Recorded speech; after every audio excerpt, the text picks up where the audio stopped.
Hi everyone, my name is James Feeney. Welcome to or back to my channel.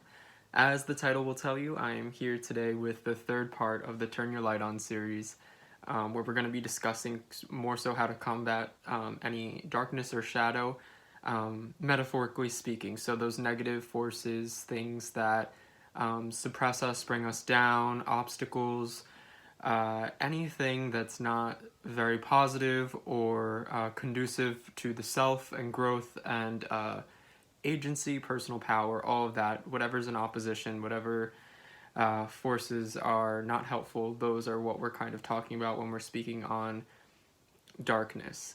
Now, before, and I have my notes down here, just like always on my computer, so I apologize, but before we get into that, I just wanted to show you guys, I got some shirts made. This is mostly just like a little digression, but it's exciting for me. So some shirts for the brand. If you guys don't know, my website, Instagram, all of that is Lemniscate Logic. It's kind of like my brand or as like a reader. So yeah, so I had some shirts made. This is kind of just the prototype.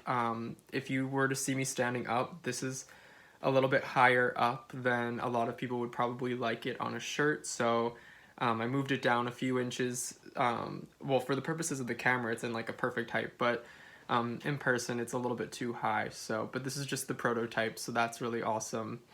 We have like business cards, all that fun stuff. So that's really exciting.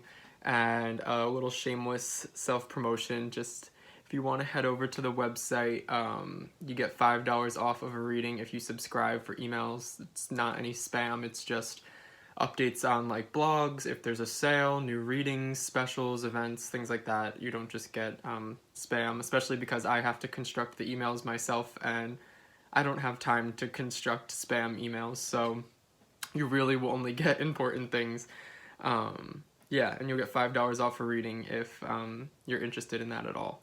So, highly recommend. Also, there's a blog. As of now, there's at least 2 posts up. Depending on when I upload this video, there may be more. So, that's a personal project that I'm just excited about. So, if you guys are at all interested in reading about those things, there's blog posts that correspond to these videos. Likewise, there's blog posts on a bunch of things, or it's going to be on a bunch of things.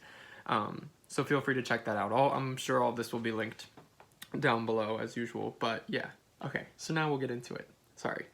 Yeah, so we're going to be talking about kind of the darkness, or just discussing it, how to handle it, what to do, what it's like, all of that. So I have written, and I don't know why. It's nice. Sometimes I think I do better with the written word than I do with speaking. So it's nice that I do have my notes here. A light does not combat the darkness with action or intention. Its existence and growth alone are what vanquish any opposition. So that's a big theme for this video, and it's going to kind of segue really well into our first part of 3 in talking about darkness. So yes, light itself. When you see darkness, when you see shadows, light's not actively doing anything to erase those. Its existence, when you turn on the light, when a light is bigger or grows or becomes brighter, the shadow diminishes or fades away or disappears or is pushed into the recesses. So I think that sort of analogy is really important when we think about dealing with darkness in terms of who we are as lights, or fostering our own sort of inner flame, if you will. Yeah, that the energy is not so usefully put to combating the negativity. I think, and this is our first part, acknowledging darkness, feelings and negativity from a place of understanding and curiosity that allows you to hold some power over these forces. Instead of exerting energy in squashing darkness, invest that energy into strengthening your light. This method accomplishes 2 goals at once. So, I think that not everybody and not everywhere, but there is a lot out there on sort of combating negativity or less positive things, and in a way that feels as though you are directly handling it or trying to squash it or get rid of it. Now, I'm not saying that's always the wrong answer or that even is the wrong answer.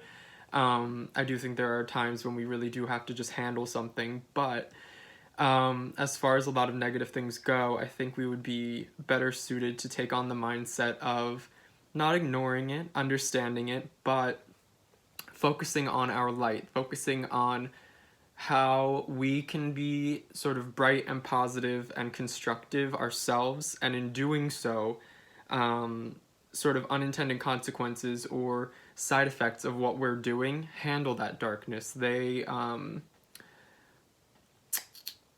banish it. So, like I said, when you're focusing on your own light and fostering that in the face of darkness, you're accomplishing two goals because you've become brighter, you've become more empowered or positive or resilient or capable in some way. So you've done that for yourself. You've done something constructive and powerful for yourself.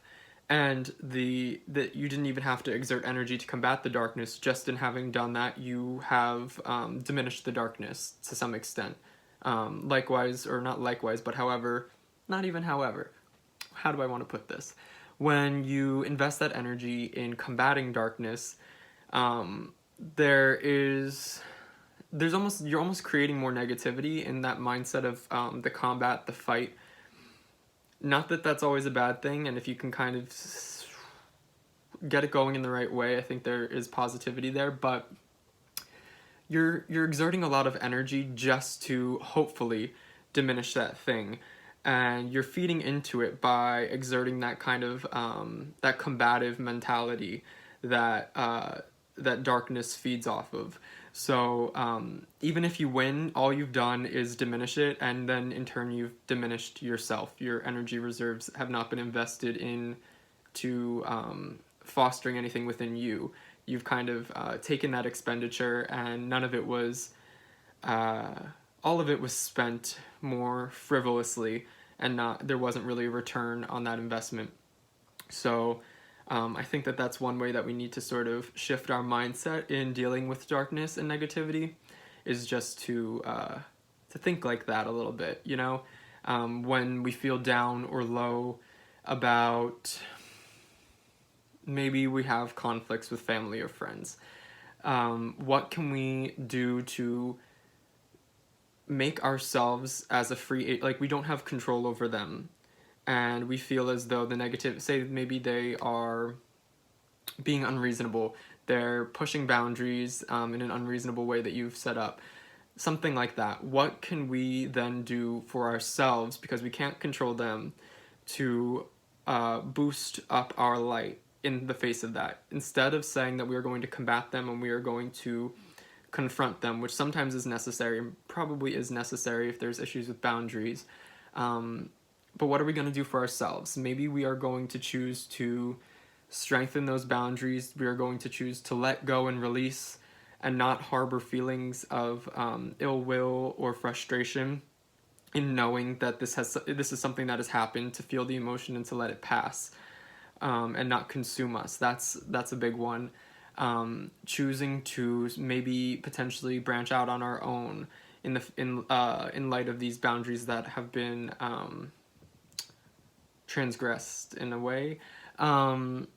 Maybe it's time to sort of sever the ties, or to go your own way in a constructive manner, to distance yourself from that situation, as opposed to investing yourself more with interactions that might not lead to anything.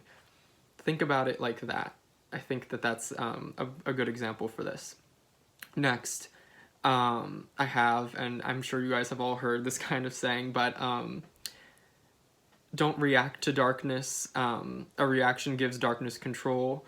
It has prompted your decision, thoughts, and movement. Action is spurred only by you from a pure place of undiluted essence. So this is about acting instead of reacting. And that's what I mean in saying, like, I'm sure you guys have heard this, because that's a common, not a proverb, but like a saying. Restraining reaction, contemplating what it is you hope to accomplish, and finally deciding to act is exercising control of the self and is powerful. When, say, darkness, something negative, we'll use the example of a family member or friend breaking that boundary or crossing that boundary. So instead of reacting and lashing out and yelling at them or telling them that that wasn't okay, or maybe getting into an argument, take the time to understand before any of that, because in just there isn't much thought in, say, an argument that's spurred directly out of that. You need to take the time to think, to gather up your energy and resources, and to understand, like, think about, why did they do that? What was the motive? What did they have to gain? Was it out of ignorance? Was there a purpose behind it? Was it malicious? Was it just like a circumstance that happened and no ill intention was meant? There's so much to consider, and I think that in actually taking the time to consider all of the possible avenues, motives, and angles of a circumstance that entails darkness, once you've done all that, you've let the heated feelings simmer down a bit, and then you choose to do something, or choose to confront it, or choose to handle it. You are acting. You aren't reacting. I mean, I guess in some way you are reacting. They did something, and then you percolate for a little while, and then you come back. But it's that time period that you spend in between, where there isn't this immediate offset that is the reaction. When you have that intermediary time that you take to understand and to feel, and then you return to it, you have then consciously chosen to act. If you decide that that's something you want to do, you've come from a place of the self. It's not what they did necessarily that is causing an inflammatory response, more as much as it is you choosing to consciously handle something based on your understanding of it. Does that make any sense? So you're just taking the time to act and not react. When you act as opposed to react. So take the time and make decisions and feel and think and understand. Of course, you are kind of boosting your personal power and light. You have a better grip on something. You're coming at it from an angle that is more informed and empowered.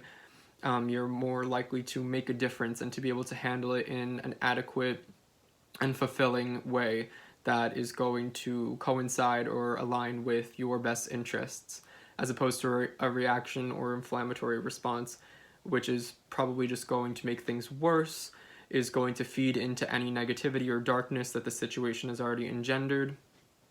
Yes, so we have that. Next, and the third and final point I have here, is to learn to love the dichotomy. Darkness is an essential part of existence. Without it, we would be blinded by light and see nothing. Light is meaningless without an opposing force to use for perspective. Do not hide or fear what comes with the darkness. Find within you reverence for its existence. Seek to understand what it represents and what good can come of it. Allow yourself to feel and exist within darkness, sometimes, and from a place of power. Feel all emotions. We need them all. So, breaking that down, expanding upon it, what I mean here is that the acceptance of, say, darker aspects, when I've been speaking on darkness, a lot of it probably sounds like it's referring to negativity. I would say that's an aspect of darkness, but I would say darkness also entails feelings of sadness, longing, periods of just being down, complex feelings that are rather unpleasant for the most part. I also think fall within what I'm categorizing personally as darkness here. So learning to, I would say, love that dichotomy. It's kind of like how we talk about happiness and how these great, wonderful things in our life would mean nothing without the harder times. And that's completely true. We need that element of hardship, struggle, darkness for perspective. And if we don't have that, we aren't able to properly engage with and appreciate those better, lighter, positive, brighter times or aspects of ourself.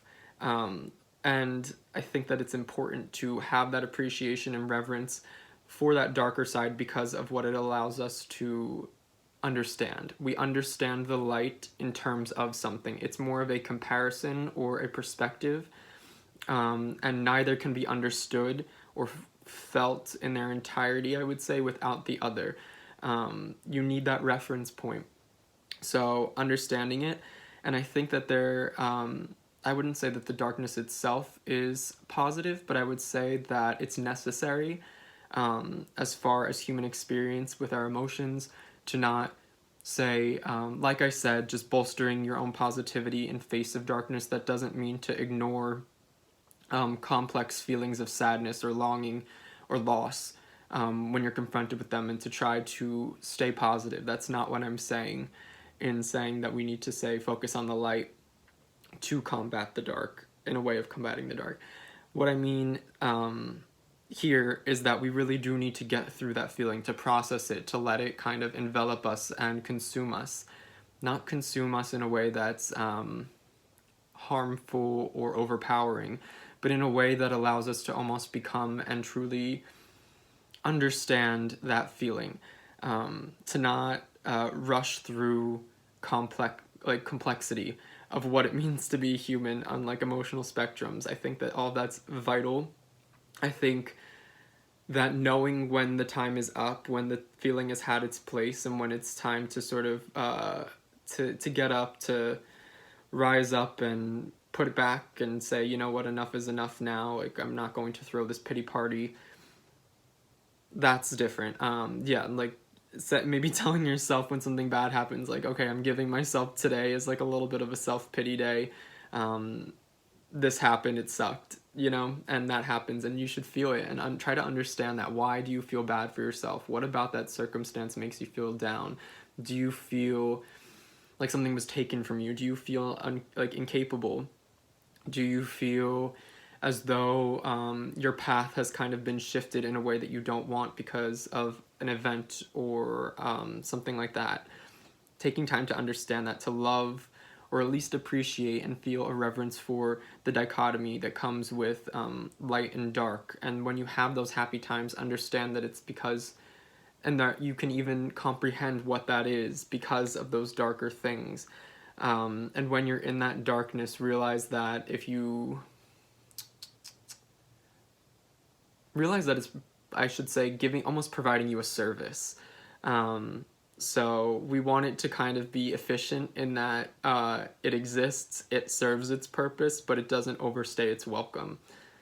I think that that's a great way to put it, or at least how I would want to put it.